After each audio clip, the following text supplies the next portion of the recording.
Can you even imagine yourself living in that time? The era when chains were more common than choices. When your skin alone was a sentence? Thank God you were born after it, because that time was the darkest chapter in the history of Africa. A time when our people were hunted, broken, and sold like animals. A time when the sound of the ocean didn't mean peace, it meant goodbye. We can't change it, but we must never forget it.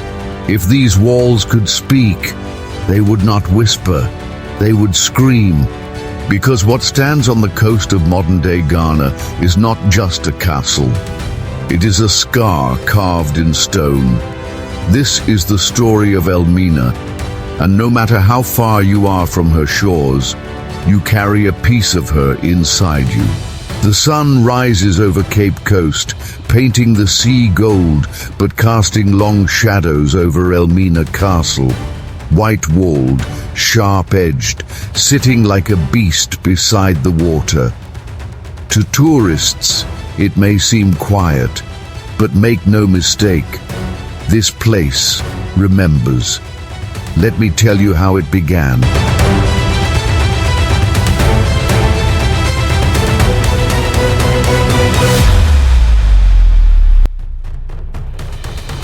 In the year 1482, before the transatlantic slave trade reached full horror, Portuguese sailors arrived on these shores. They came with gifts, smiles, crosses, and greed tucked beneath their robes. They saw gold, they saw opportunity, and they named this land São Jorge da Mina, St. George of the Mine, a holy name. On unholy plans, they built the castle brick by brick, stone by stone, using the labor of locals who didn't yet understand what they were building. They were told it was for trade, for protection, for peace. But Elmina was never just a trading post. It was a trap, a gateway where freedom was sold and humanity was priced in silver coins. By the 1600s, the castle changed hands to the Dutch. More flags, more guns, more promises. And behind the gleaming white walls, a darker economy thrived. Slaves, men, women, children, chained, branded, shoved into stone dungeons no wider than cattle pens. Packed in like grain, left for weeks, sometimes months. Many died before even reaching the ships. And you, yes, you watching this now, may have an ancestor who passed through those very doors that still stand till today. The door of no return. Can you imagine it? Hearing the ocean crash, knowing it's the last sound of your homeland you will ever hear, and above it all, the church. Yes, a chapel built above the slave dungeons, while men and women below screamed in agony, prayed for death, or clung to hope they couldn't see. The colonizers worshipped above them, sang hymns, took communion, quoted scripture. Love thy neighbor, they said, as they sold them for rum and rifles. So next time you hear the word Elmina, don't picture a tourist spot. Don't picture pretty drone shots and ocean views. Picture blood soaking into stone. Picture mothers screaming as their babies are torn from their arms. Picture the silence that comes after all the hope is gone. Because this place, this castle, was not built to protect. It was built to erase. But the story doesn't end here, because memory is a stubborn flame. And no matter how much they tried to bury it, Elmina remembers. And now, so do you.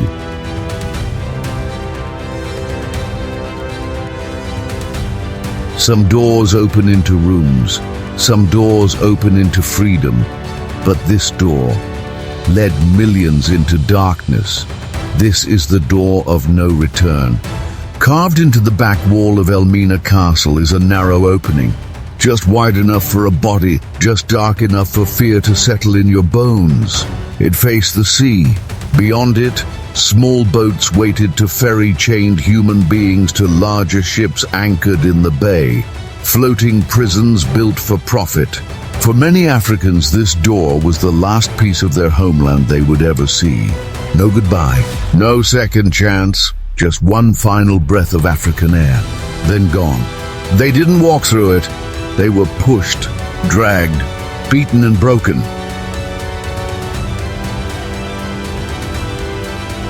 You ever wondered why they called it the door of no return? Because once you crossed it, you weren't just leaving Africa. You were leaving your name, your family, your gods, your language, your soul, and you became cargo. To the colonizers, you were no longer a person. You were a product, labeled, counted, loaded. Men and women were forced through this door for centuries. Some had already been enslaved by local wars, others sold by rival tribes, some tricked with lies of peace. But all of them were betrayed by a world that never planned to bring them back. They say the cries never stopped. Even when the sea swallowed them, some people jumped into the water, choosing death over the unknown. Some prayed to gods who never answered. Some sang songs with their last strength. Songs now buried under centuries of salt. Can you hear them? Because if you ever visit that door, stand still. Close your eyes. The waves will still whisper their names. The transatlantic slave trade didn't just steal bodies. It stole futures. It scattered African blood across the Americas, across the Caribbean, across lands that had never seen our skin before. It changed the course of the world. It helped build empires, cities, wealth, on the backs of people who never returned home. And it started right here, at this door, at Elmina.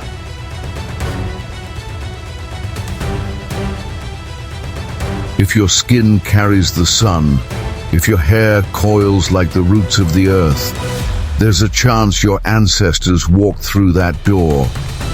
So don't let anyone tell you where you belong. Your story did not start in chains. It was interrupted by them. Elmina is still standing today.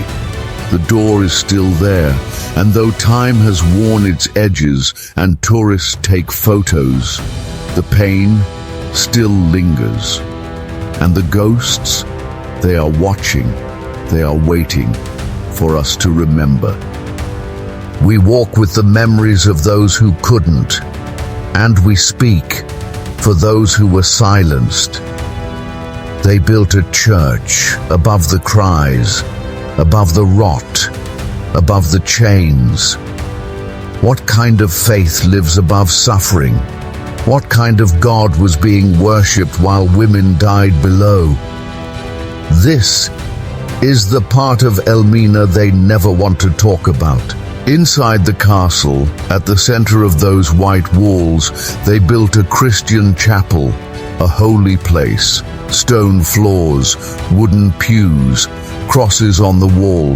Hymns sang every Sunday, directly above the female dungeon. Yes, right above it. While women below screamed in pain, cried for their children, bled in the dark, colonizers stood above them, lifting their hands in worship. They prayed, they preached, they read verses about love and light, while their boots rested on the ceiling of a prison. Let that sink in.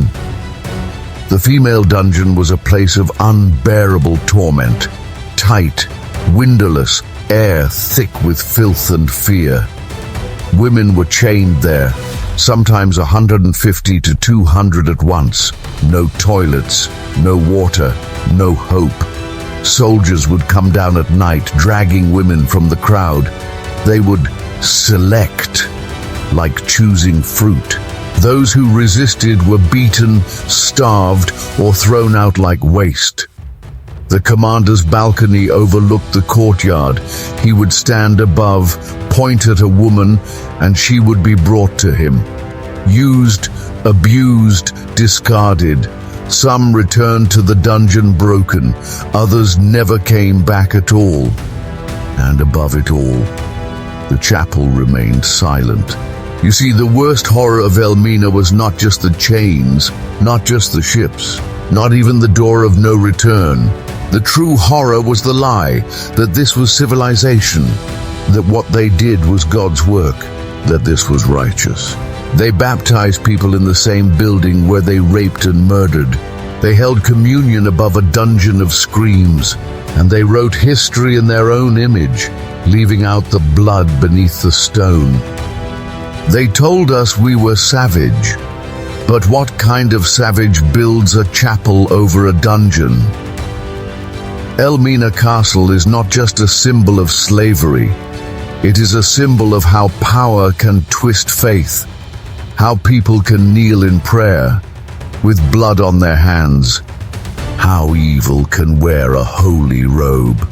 Today, tourists walk those halls. They take photos, smile in front of plaques.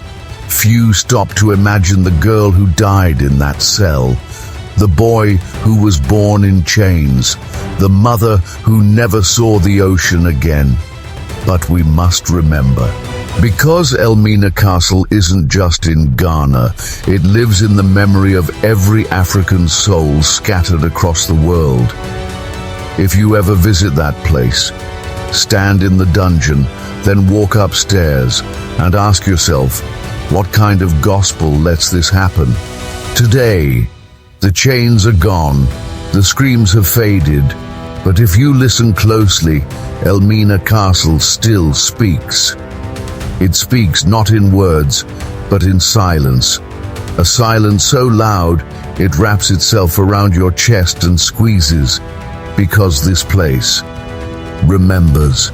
The transatlantic slave trade ended slowly, like a flame starved of air. By the 1800s, resistance across the world was rising. Abolition movements had taken root, on the lips of brave black voices and in the letters of radical thinkers. Britain outlawed the slave trade in 1807, then slavery itself in 1833. And one by one, the strongholds of human suffering were forced to change. Elmina Castle was officially disbanded as a slave depot, but not out of guilt, not out of mercy. It was simply no longer profitable.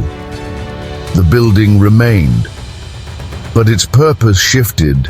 It became a military post, then a prison, then a museum.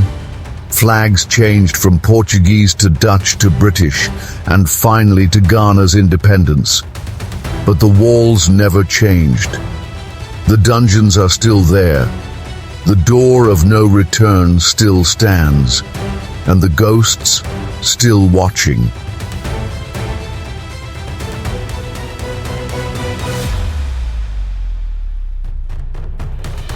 But there's something we still need to talk about. How did Elmina Castle end up in the hands of the Dutch? Did they buy it? Was it handed over peacefully? Or was there something darker beneath the flag change? And more importantly, was the transatlantic slave trade already happening before the Dutch arrived? Or did they simply pick up where the Portuguese left off and take the horror even further? Let me explain.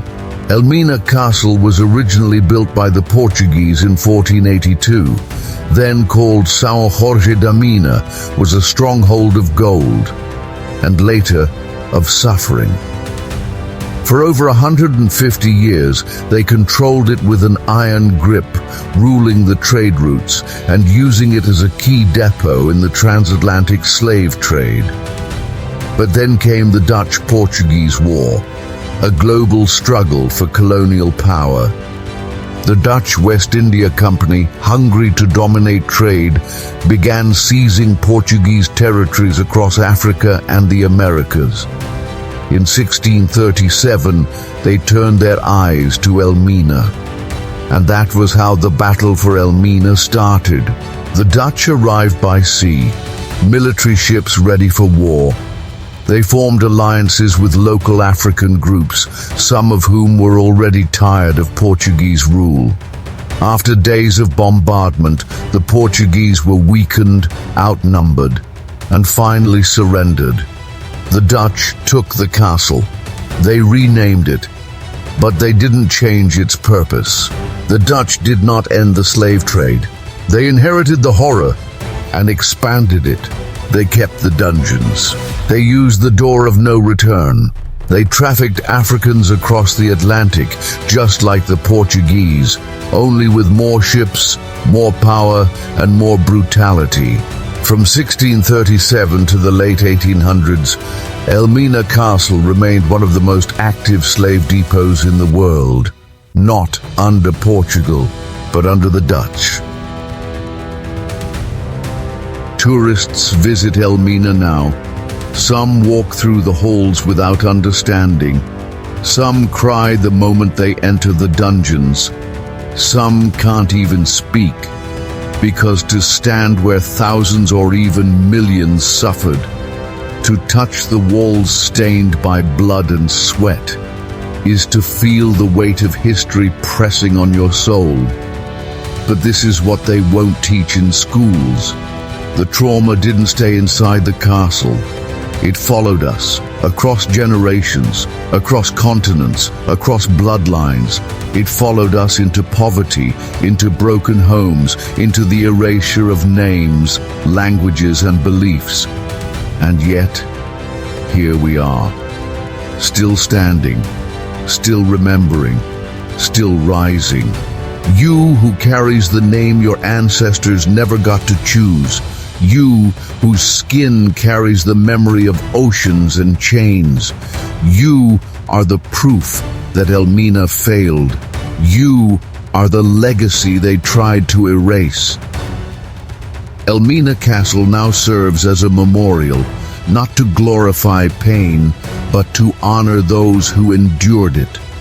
Every year, people from the African diaspora travel to that shore, not as victims, but as witnesses. Some bring drums, some bring offerings, some bring tears, and they stand at the door of no return, then turn around and come back through it. As if to say, we returned, we survived, we remember. Let Elmina remind the world that what was done in darkness will always come to light, that memory is a weapon, and that we, children of the stolen, the silenced, the scattered, will never forget. Elmina speaks, and now, so do we. If you like this story and you want more powerful African stories like this, kindly subscribe, give this video a thumbs up, and turn on the notification bell so you never miss any of our African stories. Like I always say, this is just the beginning.